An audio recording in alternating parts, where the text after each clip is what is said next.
Future generally health insurance company limited 9 महिन्यानंतर delivery cover देणारी, claim न घेतल्यास पुढील हप्त्यास 80% डिस्काउंट देणारी, कमीत कमी हप्त्यात जास्तीत जास्त सुविधा देणारी, त्याचबरोबर सासवड, जेजुरी, पुणे येथील सर्व नामांकित हॉस्पिटल्समध्ये कॅशलेस सुविधा देणारी एकमेव कंपनी.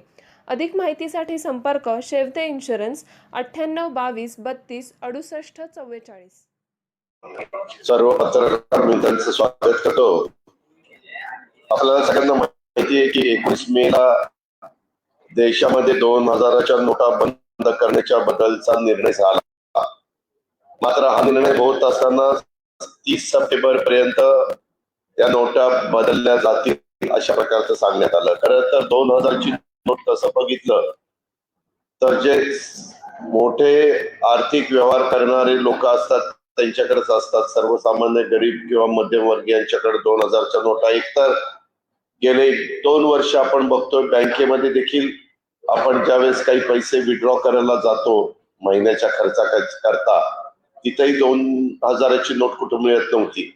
मग 2000च्या बद्दल जर काळा पैसा बाहेर काढायचं होतं, मी तर आज एक सकाळी बातमी वाचली की एका पश्चिम बंगाल का कुठून तरी 4500 कोटी रुपये हवाला मार्फत बाहेर गेले. 4500 कोटी.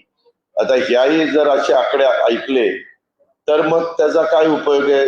जर तुम्हाला नोटबंदीच करायची म्हटलं तर खऱ्या अर्थाने ज्यांनी काळा पैसा साठवलेला आहे तो पैसा बाहेर पडण्याच्या करता सप्टेंबर पर्यंत मुदत द्यायचं काही कारण नव्हतं. जसं पाठीमागं 500 आणि 1000ची नोट ज्या दिवशी पंतप्रधानांनी जाहीर केलं त्याच्या दुसऱ्या दिवसापासून ती नोट कागदाचा तुकडा झाली. तशा पद्धतीनं पण करता आलं असतं आणि त्याच्यातून मोठ्या प्रमाणावर 2 नंबरचा पैसा हा चलनामध्ये जो फिरतोय तो फिरण्यापासून वाचवता आलं असतं.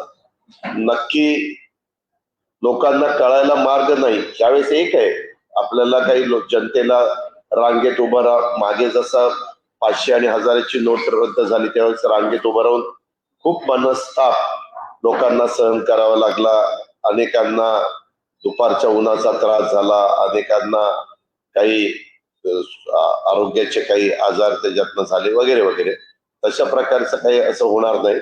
आणि 2000चे बंद करायचा निर्णय झाला तरी समाजात फार त्याबद्दल काही चर्चा होताना दिसत नाही. पण एक शंका म्हणून त्यांनी त्याच दिवशी ती नोट बंद करायला पाहिजे होती. म्हणजे हे बाकीची जी काही फुरसत त्यांना सप्टेंबर पर्यंत दिलेली आहे, आता जून, जुलै, ऑगस्ट, सप्टेंबर 4 महिने म्हणजे काही थोडे कमी दिवस नाही, 4-4.5 महिने. हे माझं त्याच्या संदर्भातलं मत होतं. दुसरं आपल्याला सगळ्यांना माहितीच आहे की अलीकडच्या काळामध्ये काही वेगवेगळ्या प्रकारचे स्टेटमेंट आल्यानंतर काही काही आपली पण भूमिका मांडण्याचं काम केलेलं आहे. त्या संदर्भामध्ये मी माझी भूमिका मांडली, परंतु आम्हाला आमचं मत मांडण्याचा अधिकार जरूर असतो. भूमिका मांडण्याचा महाविकास आघाडीच्या संदर्भामध्ये म्हणून वरी असतात. त्याच्यामुळं त्याच्यातनं वेगळा अर्थ कृपा करून कोणी काढू नये एवढंच त्याबद्दलचं माझं मत आहे. आपल्याला सगळ्यांना माहिती आहे की IRS अधिकारी NCBचे माजी झोन डायरेक्टर समीर वानखेडे यांना मुंबई उच्च न्यायालयाने तात्पुरता दिलासा दिलेला 8 जून पर्यंत त्यांना अटकेपासून संरक्षण देण्यात आलेलं आहे. मात्र केस संदर्भातले पुरावे माध्यमांच्या मध्ये शेअर न करण्याचे आदेशही हायकोर्टाने दिलेले. CBIला 3 जून पर्यंत अहवाल सादर करण्याचे निर्देश कोर्टाने दिलेले आहेत. त्यानंतर 5 दिवसांनी म्हणजेच 8 जून रोजी पुढील सुनावणी होणार आहे. आता आर्यन खान प्रकरणात शाहरुख खानकडनं काही रक्कम मागितल्याचा आरोप संबंधित अधिकाऱ्यावर आहे आणि त्याच्याबद्दल CBIनेच उल्लेख केलेला आहे. खरं तर आपल्याला सगळ्यांना आठवत असेल त्यावेळेस आमचे मुख्य प्रवक्ते नवाब मलिक साहेबांनी स्पष्टपणे भूमिका सातत्याने मांडण्याचं काम केलं. मीडियानी पण ती दाखवली. परंतु त्यावेळेस नवाब मलिक साहेबांना खोटं ठरवण्याचा प्रयत्न किंवा ते जाणीवपूर्वक ॲलिगेशन करतात असं दाखवण्याचा प्रयत्न आणि ज्याची चौकशी आज सीबीआयने चालवलेली आहे ते अधिकारी फार स्वच्छ आहेत, क्लीन आहेत असं दाखवण्याचा प्रयत्न झाला. परंतु आता मात्र लोकांच्या समोर आता त्याच्यात बाकीच्या कोणी काही बोलण्याचं कारण नाही, स्वतः सीबीआय तपास करते आणि सीबीआयनेच या संदर्भामध्ये आपली भूमिका स्पष्ट केलेली आहे. दिल्लीचे मुख्यमंत्री अरविंद केजरीवाल आणि माझ्या माहितीप्रमाणे पंजाबचे पण मुख्यमंत्री बहुतेक त्यांच्या बरोबर आहेत. ते आणि चड्डा ते पण आहेत, त्यांचे राज्यसभेचे खासदार. हे तिघ जण मुंबईला येणार आहेत. त्यावेळेस ते पवार साहेबांना पण भेटणार आहेत, उद्धव ठाकरे साहेबांना पण भेटणार आहेत. साहेबांनी मला सांगितलं की त्या दिवशी तू पण हजर राहा. बहुतेक आमच्यातले पण काही मान्यवर साहेबांनी ज्यांना बोलवलं असते ते तिथं साहेबांना जिथं यशवंतराव चव्हाण प्रतिष्ठानला भेटले तर यशवंतराव चव्हाण प्रतिष्ठानला, सिल्वर ओकला भेटले तर सिल्वर ओकला आम्ही पण त्याला हजर राहणार आहोत. ते एक होतं. आणि आपल्याला काही प्रश्न विचारायचे असेल तर आपण विचार.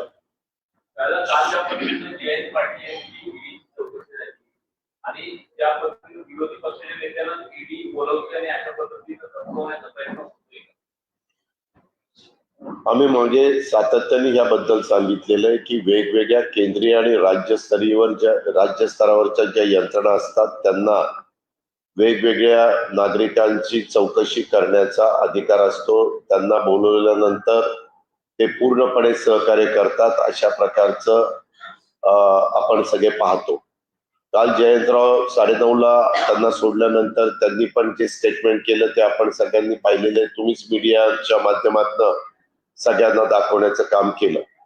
आता याबद्दल दबक्या आवाजामध्ये अनेकदा वेगवेगळे मान्यवर वेगवेगळी भूमिका बोलतात.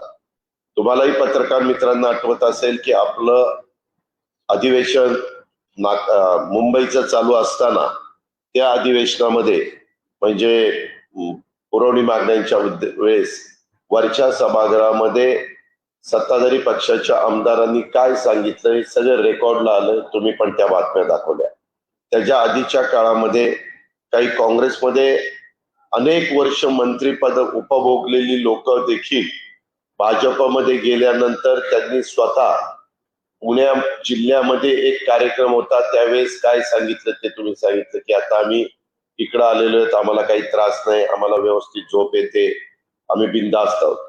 तीच गोष्ट एका खासदारांनी पण सांगली जिल्ह्यामध्ये सांगितलेली आपण सगळ्यांनी पाहिलेली आहे. आणि स्वतः केंद्रीय राज्यमंत्र्यांनी पण एक स्टेटमेंट केलेलं आपण पाहिलं की आम्ही ते स्वच्छ करतो, निर्मामध्ये घालतो, अमुक करतो तमुक करतो अशा प्रकारचे. वास्तविक एकीकडं सत्ताधारी पक्षाचे लोक असं स्टेटमेंट करतात की चौकशीला बोलवल्यानंतर जेवढं त्या ठिकाणी घाबरून जाण्याचं काय कारण आहे. काहींनी पूर्वीची पण उदाहरणं दिली. युपीएचं सरकार असताना आताचे पंतप्रधान त्यावेळेचे गुजरातचे मुख्यमंत्री त्यांना कसं बोललेलं होतं, आताचे गृहमंत्री आणि त्यावेळेचे मला वाटतं गृह राज्यमंत्री गुजरातचे त्यांना कसं बोललेलं होतं वगैरे वगैरे असं सांगण्यात येतं. त्याच्यामुळं माझं याबद्दल एवढंच म्हणणं आहे की द्वेष भावनेतनं राजकीय सूडबुद्धीतनं काही वेगळ्या पद्धतीनं त्याच्यामध्ये कुणाला बोलवण्यात येऊ नये. काही त्यांना कुठं एखादा क्लू मिळाला आणि त्याच्याबद्दल काही त्यांना नोटीस काढावी लागली तर तो काढण्याचा त्यांचा अधिकार. नवामालिकांच्या जावयांच्या विरुद्ध तुम्ही कारवाई केली म्हणून माझ्या विरुद्ध षडयंत्र जात आहे किंवा ॲलिगेशन्स केले जात आहेत थोडे आरोप असं डिपार्टमेंट. नाही एक मिनिट. नवाब मलिक साहेब कुठल्या पक्षाचे? विरोधी पक्षाचे. आता त्यांचे जावई म्हणल्यानंतर ते तसे राष्ट्रवादीशी संबंधित. राष्ट्रवादीचे संबंधित असताना असं करण्याचं कारण काय? हे निव्वळ काही बेसलेस स्टेटमेंट आहे, त्याला काही अर्थ नाही. त्या संदर्भामध्ये सीबीआय चौकशी करते. आता सीबीआय चौकशी करत असताना सीबीआयला काय, सीबीआय किंवा केंद्रीय आणि राज्य स्तरावरच्या तपास यंत्रणा त्यांना काही माहिती मिळाल्यानंतर ते चौकशी करत असतात. त्यावेळेस पक्षाच्या वेगवेगळ्या नेत्यांच्या पद्धतीने यायची. तुमच्याकडे मात्र एक नाही आलं, यामुळे शंका सादर, तू शंका काढायला फार हुशार आहेस. मला एक सांगा, ज्या वेळेस पासून आम्ही लोक सत्तेमध्ये आहे, कुठल्या व्यक्तीच्या संदर्भात मी स्टेटमेंट केलेलं? जयंतरावांना काय एकट्यालाच तिथं बोलवलेलं नाही, त्याच्या आधी भुजबळ साहेबांनाही बोलवलं होतं, त्यावेळेस माझं स्टेटमेंट मला दाखव. अनिल देशमुखांना बोलवलं होतं, त्यावेळेस माझं स्टेटमेंट मला दाखव. इतरही वेगळे प्रफुल्लभाईंना पण बोलवलं होतं, त्यावेळेस माझं स्टेटमेंट दाखव.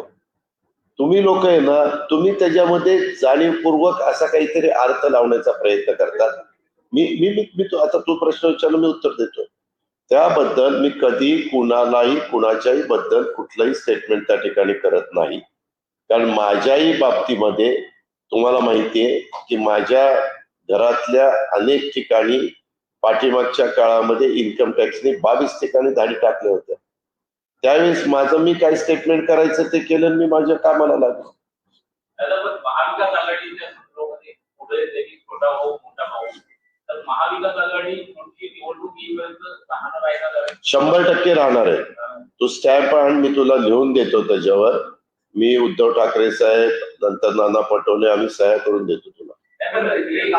एक मिनिट, अशा प्रकारच्या चर्चा चालतात. एक पक्ष असले तरी देखील त्या पक्षामध्ये वेगवेगळे विचार वेगवेगळ्या नेत्यांचे पुढे येतात.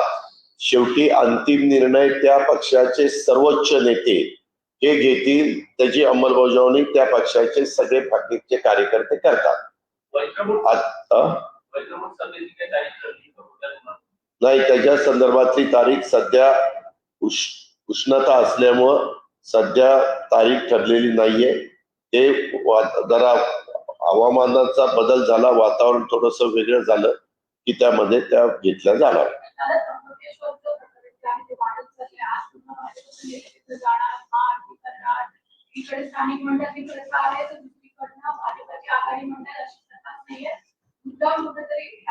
कसली प्रथा नाहीये. आपण त्र्यंबकेश्वरला जावा.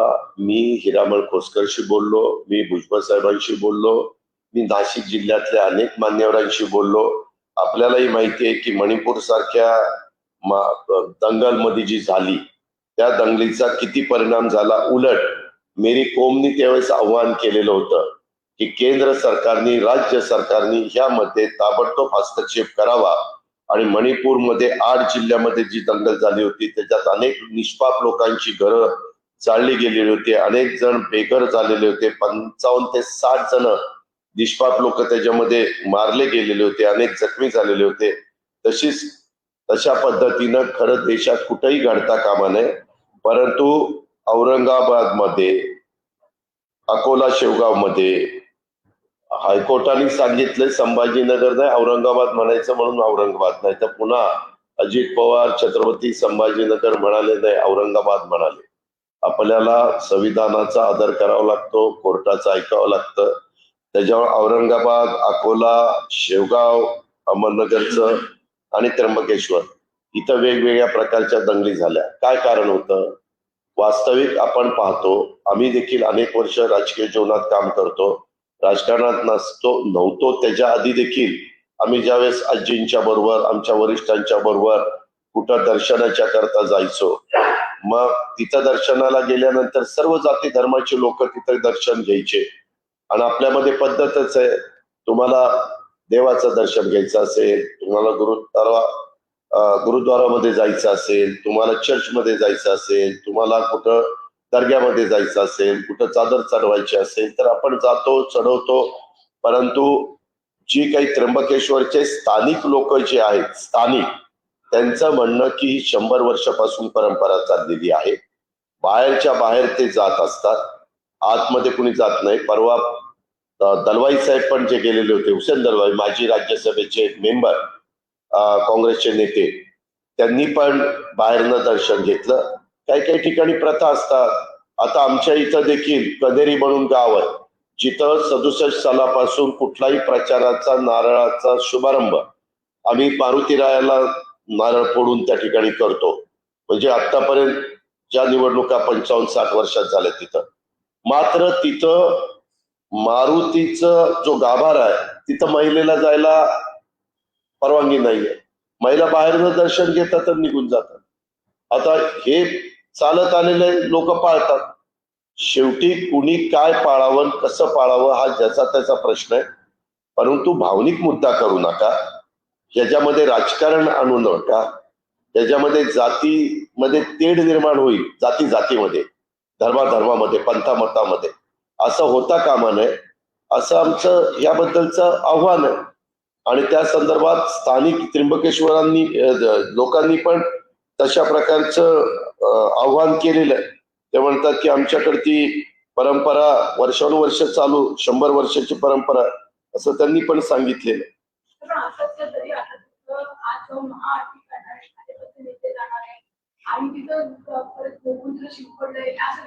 तर मी तुम्हाला सांगितलं ना, काही जण आज महागाईकडचं लक्ष, आज बेरोजगारीकडचं लक्ष, दुसरीकडे डायव्हर्ट करण्याच्या करता आता दुसरा मुद्दा नाही, माग नवीन नवीन मुद्दे काढून पाठी कोरी होती त्यावेळेस अनेक गोष्टी सांगितल्या गेल्या.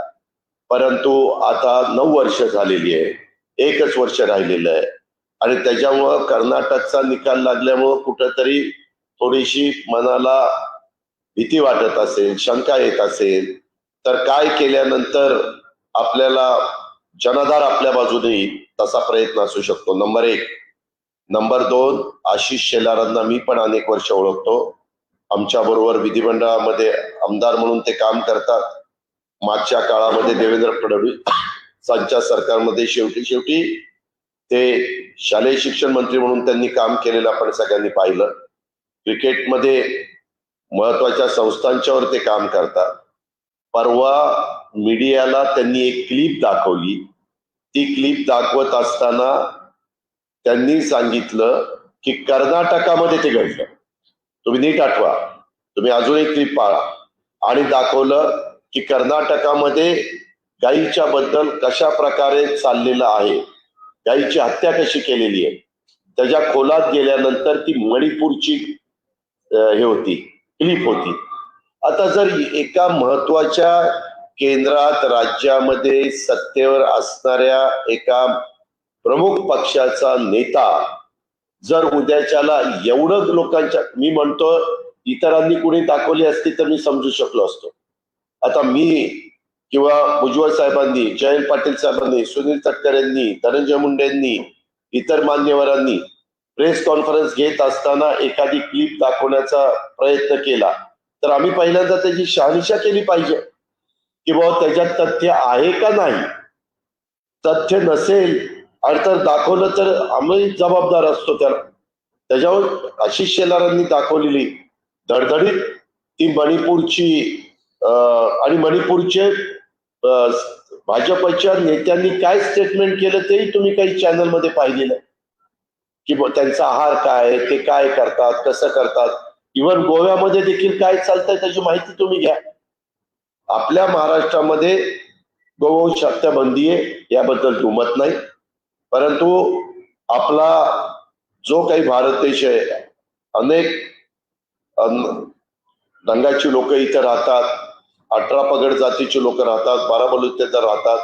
प्रत्येकाचा आहार, प्रत्येकाचा पोशाख हा वेगवेगळा असतो. ही आपली भारतीय संस्कृती, हे भारतीय परंपरा आहे. मध्ये देखील पोशाखावरून देखील देवदर्शनाला जात असताना काय पोशाख असावा याबद्दल पण काही वक्तव्य आली. त्याच्या संदर्भामध्ये पूर्ण म्हणजे साधारण आपल्या देशामध्ये जो वापरला जातो असा पोशाख करून जायला कुठंच अडचण नाही. तो कमी कपड्याचा नसावा एवढंच त्याच्यामध्ये आहे, हे पण आपण लक्षात घेतलं पाहिजे.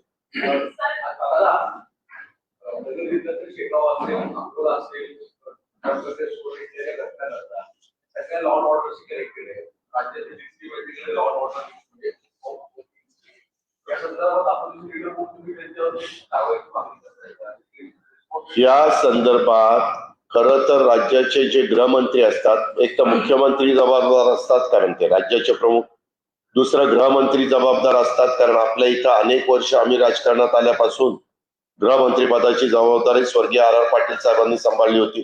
अशा गोष्टी घडल्यानंतर RR त्याबद्दल तातडीनं बैठका घेणं, आढावा घेणं, सूचना करायच्या असतील त्या करणं.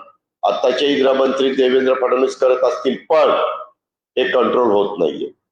या संदर्भामध्ये हे वाढतंय, याच्यातून समाजामध्ये अंतर पडतंय आणि कारण नसताना दंगलीमुळं गोरगरीब जनतेला त्याची किंमत मोजावी लागते. त्यामुळे देवेंद्र फडणवीसांनी स्वतः लक्ष घालून कुणाचाही राजकीय हस्तक्षेप तिथल्या CPच्या बद्दल, म्हणजे जे कंट्रोल करतात, CP असेल, SP असेल किंवा इतर वरिष्ठ पोलीस अधिकारी असतील, त्यांना पूर्णपणे ह्याच्यात मुभा दिली पाहिजे. आणि मुभा देताना हेही त्यांना सांगितलं पाहिजे, तुम्ही त्या जिल्ह्याचे जिल्हा पोलीस प्रमुख आहात, तुम्ही तुमचे सगळे पोलीस स्टेशनचे खालच्या अधिकाऱ्यांना ज्या सूचना द्यायच्या त्या द्या. जर तुमच्या एरियामध्ये तशा प्रकारची दंगल झाली तर आम्ही जिल्हा पोलीस प्रमुखाला जबाबदार धरू. जर महानगरपालिकेच्या एरियात पोलीस कमिशनरचा अधिपत्याखाली ते एरिया चाललेला असेल किंवा कायदा सुव्यवस्था सांभाळण्याचं काम त्यांचं असेल तर मात्र इथं CPला पण जबाबदार धरलं पाहिजे. असं जर केलं आणि त्यांना तिथली खबरदारी घेण्याकरता पूर्णपणे मुभा दिली आणि मोकळीक दिली तर प्रशासन, पोलीस हे आटोक्यात आणेल असं माझं स्वतःचं मत आहे. दादा, माजी राज्यपाल भगतसिंग कोश्यारी महाराष्ट्र दौऱ्यावरती येऊन गेले. राज्यपालांची भेट झाली, आशिष शेलार इतर भाजप नेत्याची भेट झाली, काही मन की बात पण झाली असं म्हटलं जातं.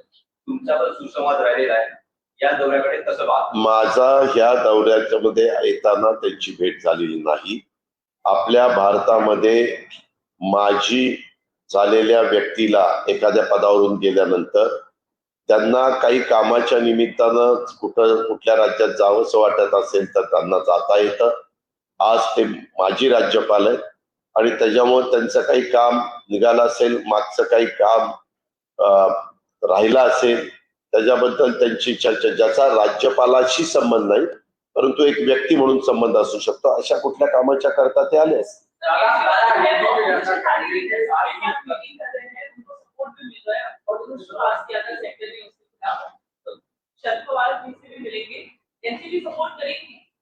अभी तक हम उनकी और पवार साहब की मीटिंग हुई नहीं. मैंने कहा कि साहब ने मुझे भी मैसेज दिया है कि उस दिन तू भी उस मीटिंग के लिए आना है, तो मैं जाऊंगा. तब हम वो क्या बात करते हैं, क्या उनका रवैया है वो देखेंगे, उनके बारे में सोचेंगे और हम तो वहां सुनने का काम करेंगे. पवार साहब भी उसके बारे में पार्टी का जो भी लाइन है, पार्टी की लाइन क्या होनी चाहिए उसके बारे में खुद पवार साहब उनके साथ बात करेंगे. हाँ,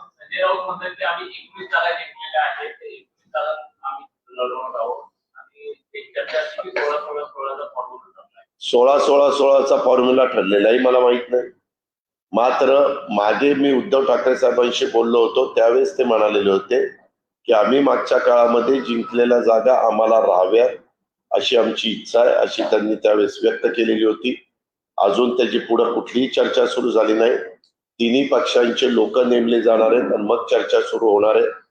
चर्चा सुरू होत असताना साधारण चर्चेला कुठं अडथळा येऊ नये म्हणून शिवसेना, काँग्रेस आणि राष्ट्रवादीचे आता सिटिंग MPs आहेत तेवढ्या जागा बाजूला ठेवून 25 जागांची पहिली चर्चा करावी. 25 जागेमध्ये तर चर्चा करायला काही अडचण नाही कारण त्या जागा आमच्या तिन्ही पक्षांकडे नाहीये, परंतु कुठंतरी चर्चाच थांबवावी अशी आमची, थांबून जावी असा कुठलाही मुद्दा पुढे येऊ नये. आणि मग शेवटी कधी पण आम्ही आणि काँग्रेस पण आघाडी करत असताना मला 2004 आठवतोय, 2009 आठवतोय किंवा 2019 आठवतंय, त्यावेळेस काही जागांच्या बद्दल आपण निगोसिएशन करतो, जागेची अदलाबदल करतो, ती होऊ शकते अर्थात संमती.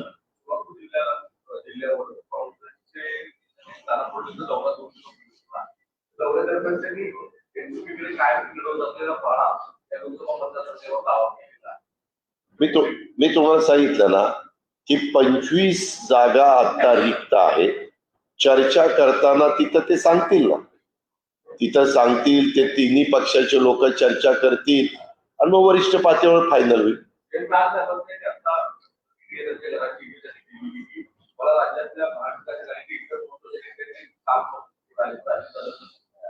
मी सांगितलं ना, मी आत्ताच तुम्हाला सांगितलं मी फोन केला नाही, मी कुणालाही फोन केला नाही हेही सांगितलं.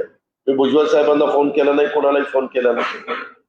आता भेटल्यावर फोन करण्यापेक्षा भेटल्यावरच समक्ष बोलू ना. अहो आम्ही ज्यावेळेस भेटू त्यावेळेस बोलू ना. मी आता इथलं तुमचं झाल्यानंतर विधान भवनातलं माझं ऑफिस आहे तिकडे जाणार. आज त्र्यंबकेश्वर में बीजेपी महाआरती कर रही है और कह रही है वहां पर हिंदुओं की जनसंख्या कम करने का एक षड्यंत्र चल रहा है, उसके पीछे महाविकास आघाड़ी काम कर रही है। ऐसी महाविकास आघाड़ी कहीं भी षड्यंत्र नहीं कर रही है. हमारा सबको साथ लेने का हमारा काम है. जो शाहू फुले अंबेडकर जी ने बताया है उसी रास्ते से हम जा रहे हैं. हमारे युग पुरुष छत्रपति शिवाजी महाराज जी ने जो बताया है उसी रास्ते से हम जा रहे हैं. ये सेक्युलर देश है, उसी हिसाब से देश में काम होना चाहिए, ऐसा हमारा कहना. दादा, जयंत पाटिल की कल 11 घंटे लंबी पूछताछ होना कैसे देखते हैं, और खास करके एक के बाद एक एनसीपी के करीब करीब सभी नेताओं को नोटिस और समन था. वो अधिकार केंद्र सरकार के जो जिनको इंक्वायरी करने का अधिकार है वो एजेंसी का है, स्टेट के एजेंसी का है. वो उनके हिसाब से काम कर रहे हैं. उनके उसके बारे में हमें किसी को भी कुछ सवाल पूछने के बाद हम उसमें सहयोग करते हैं. क्या महाविकास आघाड़ी को टारगेट किया है, पॉलिटिकली टारगेट किया जा रहा है? या आपने सोचना चाहिए किया है या नहीं किया है.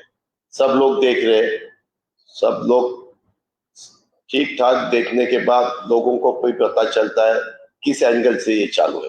दादा, महाविकास आघाड़ी की आपस में जो सीट शेयरिंग फॉर्मूले पर किस तरीके की चर्चा हुई, और खास करके आज कांग्रेस कोर कमेटी की बैठक है, उनका कहना है कि उनको भी उसी स्तर पर मिले, सीटें मिले और बराबर बराबर होने से ज्यादा कम ना. हर एक को अपने अपनी राय रखने का अधिकार है. हर एक पार्टी राय रखेंगी. अंतिम निर्णय तीनों पार्टी के मेन लीडर फाइनल अथॉरिटी लेंगे. क्या 16-16-16 का फॉर्मूला था क्या? वो ऐसा बिल्कुल फॉर्मूला नहीं है. पहले हमारी बात हुई कि 25 जो जगह खाली है, सीटें खाली है, उसके बारे में चर्चा होनी चाहिए. 48 में से 25 सीट्स जो खाली है वो, और वो उसका जो कौन 25 में से कौन कांग्रेस को कितनी उसमें मिलनी चाहिए, एनसीपी को कितनी, और शिवसेना उद्धव ठाकरे जी को कितनी, वो होने के बाद 23 के बारे में चर्चा होगी. दादा, नवाब मलिक हमेशा समीर वानखेड़े को लेकर कहते थे कि करप्शन हो रहा है वहां पर, जानबूझ करके एक ऑफिसर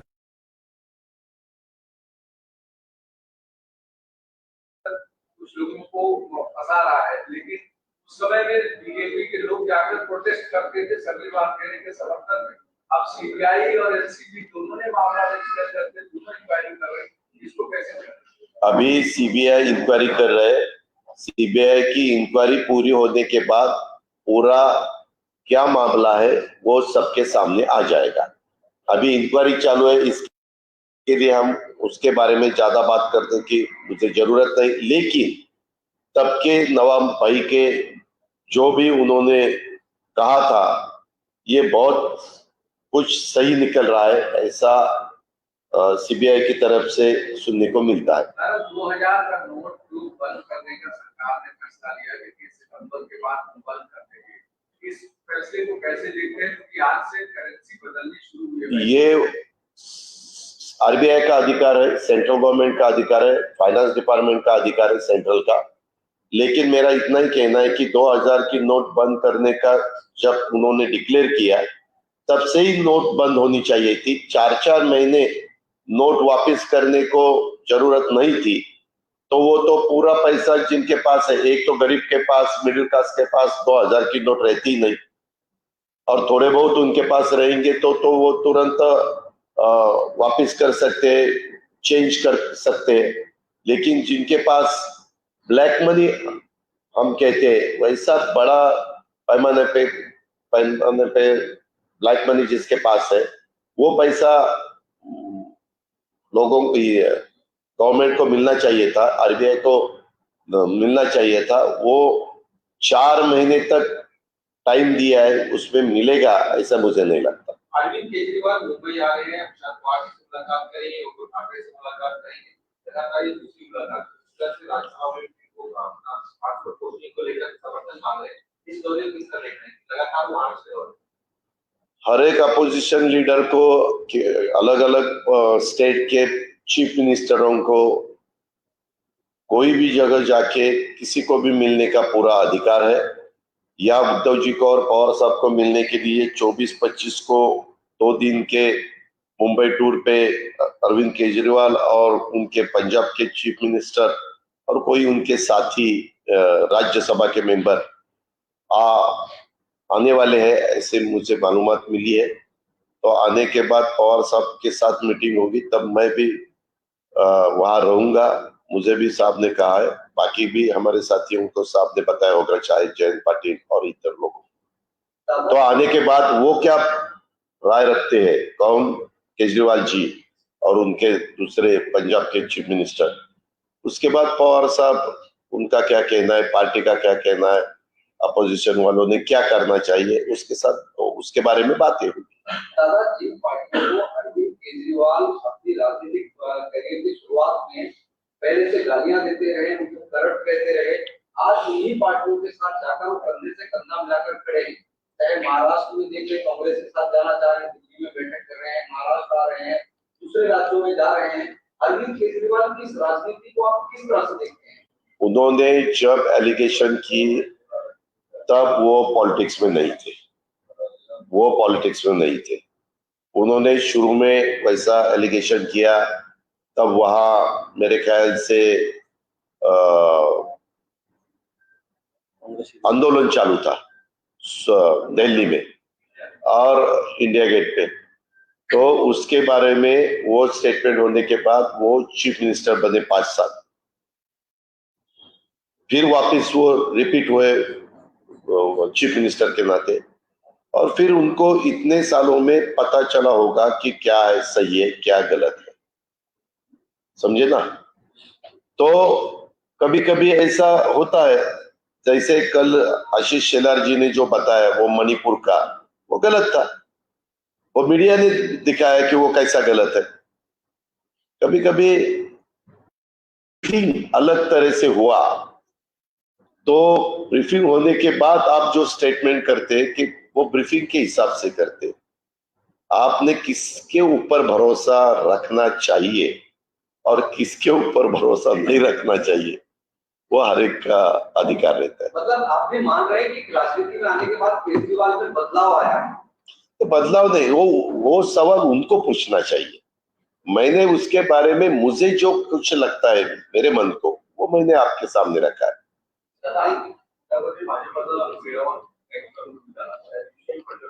मेळावा नाही झाला, कार्यकारिणी झाली।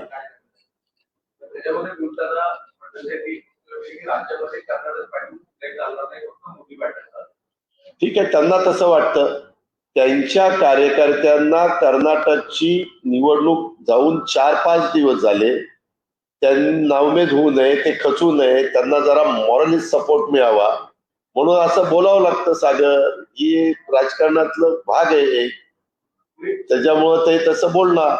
आता आम्ही कुणीही तसं बोललो तरी शेवटी मतदार राजाच्या हातात आहे। यावेळेस एक्झिट पोल सगळ्यांचे कोलमडून पडले गेले, काय दाखवत होते की कुठेतरी थोड्या मतांनी काँग्रेस येईल, काँग्रेस तर चांगली मेजॉरिटी आली। म्हणजे सुरुवातीला निकाल लागत असताना तुम्हीच मीडियामध्ये दाखवत होता की तुम्ही, म्हणजे वेगवेगळे चॅनल, तुम्ही पर्टिक्युलर तुमच्यावर घेऊ नका, वेगवेगळे चॅनल, की विमानं तयार ठेवलेले, इथून हैदराबादला घेऊन जाणारे का, तर 110, 112 असा आकडा राहिला असता किंवा 100, तर मग कुणाची तरी मदत घ्यावी लागली असती। त्याच्यामुळे त्यांनी तशी सुरुवात केली, पण ज्यावेळेस आकडा 135च्या पुढे गेला, विमानं गेली, हैदराबाद गेलं, सगळं गेलं, बेंगलोर आहे की बेंगलोर, कारण ते दुसरे जे त्याच्यात अपोजिशन होते ते तर 65 वर्ष थांबले, त्याच्यावर त्यांना 50% मिळवणं दुरापास्तच होतं. शेवटी कसं असतं, त्या वेळेसची परिस्थिती बघून लोकांना निर्णय घ्यावे लागतात. काही तासांनी परिस्थिती बदलली की मग आपोआप त्याच्यामध्ये चेंजेस होतात. हे आपण आता परवाच मी उदाहरण तुम्हाला दिलं. दादा 20 मई से 30 जून तक 1 महीने का एक कार्यक्रम चला रही है मोदी एट 9, मतलब 9 सालों में मोदी ने जो डिसीजन लिए उनको लोगों तक लेकर जाएगी।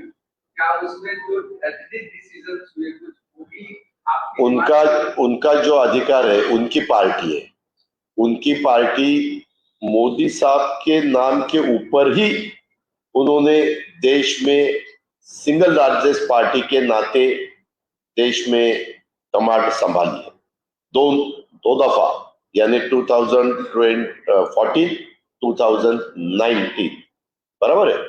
तो इसीलिए उनको ऐसा लगा होगा कर्नाटक का नतीजा आने के बाद कि अपने को 9 साल में जो भी काम किया है वो लोगों को दिखाना चाहिए, क्योंकि लोगों की शॉर्ट मेमोरी रहती है, इसीलिए बार बार उनको याद लाना चाहिए। वो जैसे वो लाने की कोशिश करेंगे वैसे अपोजिशन वाले भी लाने की कोशिश करेंगे। 2014 में गैस सिलेंडर का रेट 400 रुपया था, अभी कितना रुपया हुआ है? 2014 में पेट्रोल 70 रुपया था, अभी कितना है? 2014 में डॉलर का रेट कितना था, अभी कितना है? सब वो उनके हिसाब से दिखाएंगे, अपोजिशन वाले उनके हिसाब से दिखाएंगे। फिर वोटर सोचेंगे क्या सही है क्या नहीं है, फिर वो जाके बटन दबाएंगे। 25 को इमरजेंसी के कुछ वीडियो क्लिप्स भी बीजेपी तैयार कर रही है। हुआ ना, इमरजेंसी 1975 में आई थी, 75 के 25 साल के बाद 2000, उसके बाद 23 साल, 48 साल हो गए। वो जनरेशन कहां से कहां गई? अभी नई जनरेशन तब पैदा भी नहीं हुई थी इमरजेंसी के जमाने में। वो बहुत पब्लिक बहुत आगे वाली है, ये पब्लिक है, सब जानती है। धन्यवाद।